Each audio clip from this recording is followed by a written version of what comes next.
જય માતાજી મિત્રો, આપણા નવા નાનકડા બ્લોકમાં આપનું સ્વાગત છે। હું છું ગુરાભાઈ બારિયા અને આપનો બ્લોક છે। આજ હાલ આપણે ખેતરની અંદર આવી ગયા છીએ। તો વરસાદ 2 દિવસથી ફૂલે ફૂલ પડી રહ્યું છે વરસાદ।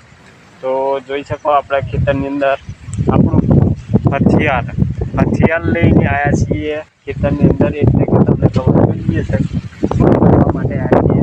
તો આપણે ગાયો ભેંસો માટે સારી રહેવા માટે આવી ગયા છીએ ખેતરમાં। તો બનાવો આપણા વિડીયોમાં અને આપણા જે દેશી મકાઈઓ આવી હતી એ તમને બતાવવાનો પ્રયત્ન કરીએ છીએ। તો જો મિત્રો, આપણે હાલ ફાઇનલી હવે દોડી લાગવાની તૈયારી થઈ ગઈ। જોઈ શકો છો કે આ દોડી લાગવાની તૈયારી થઈ ગઈ છે, પણ આપણા મકાઈ ખેતરની અંદર બધી પડી ગઈ છે।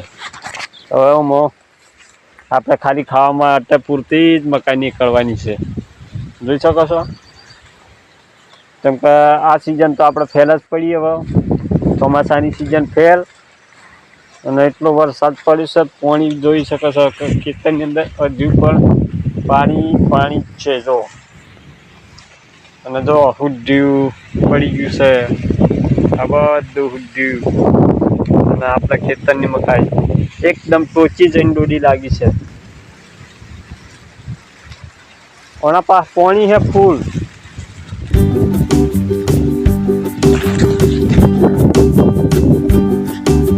તો ઓના પાસ ચીવટ આવે પાણી છે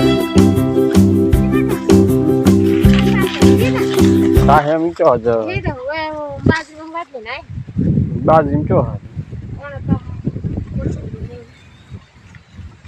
તો મિત્રો, આપણે મકાઈના ડોડા લાગવા હોય ને ખાવી હોય તો કોમેન્ટમાં જણાવજો, તો જરૂર તમારા વખતે કરશું મકાઈ।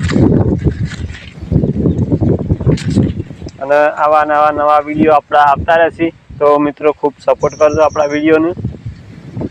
આપણે તો ગરીબ પરિસ્થિતિમાં બ્લોગ બનાવીએ છીએ, તો જેવું આવે સ્વીકારી દેજો અને મને જેટલો આવડશે એટલો હું બનાવવાનો પ્રયત્ન કરે। અને લાઈક, શેર અને સબસ્ક્રાઈબ કરવાનું ભૂલતા નહીં। ભેંડા ચોક લાગ્યા અહીં, 2 કંકોડા લાગ્યો અહીં। ને આપણા આટલા વિડીયો સમાપ્ત કરીએ हैं। જય અંબે, જય માતાજી। તો જો મિત્રો, ફાઇનલી આપણે સારનો ભારો બોધીને તૈયાર થઈ ગયા છીએ। તો શેક સુધી આપણા વિડીયોમાં બના રહેજો।